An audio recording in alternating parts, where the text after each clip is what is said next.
Baru saja saya secara langsung menyampaikan duka cita yang mendalam kepada keluarga dan kedua orang tua dari almarhum saudara Afan Kurniawan,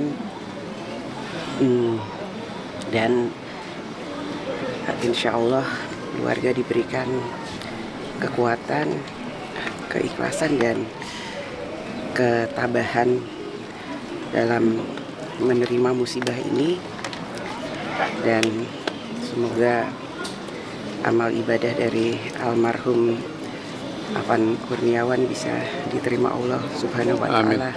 Amin. Jadi saya juga menyampaikan kepada kedua orang tuanya, insya Allah kakak dan adiknya bisa dibantu sekolahnya oleh Pak Gubernur.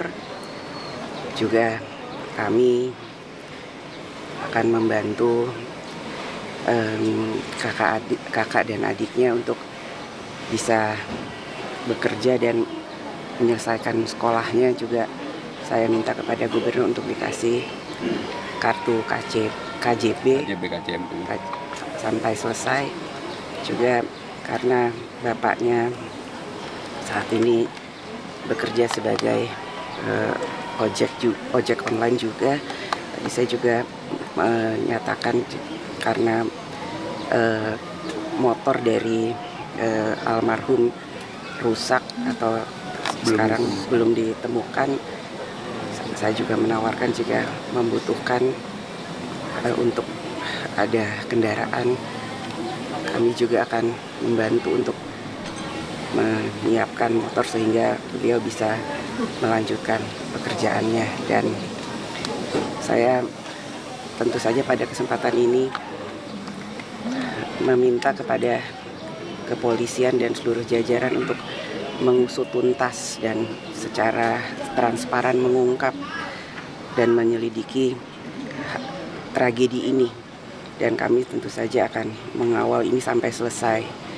Dan jangan sampai insiden seperti ini terjadi kembali.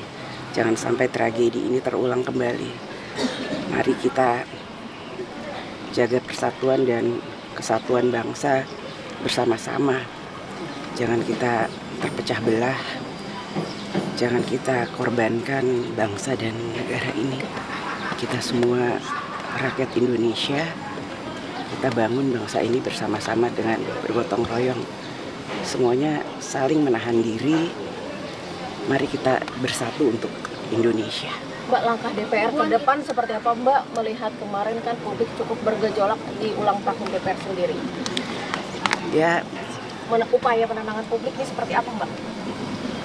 Pertama-tama tentu saja atas nama anggota DPR dan pimpinan DPR, sekali lagi saya meminta maaf jika kami sebagai wakil rakyat belum bisa bekerja dengan baik secara sempurna.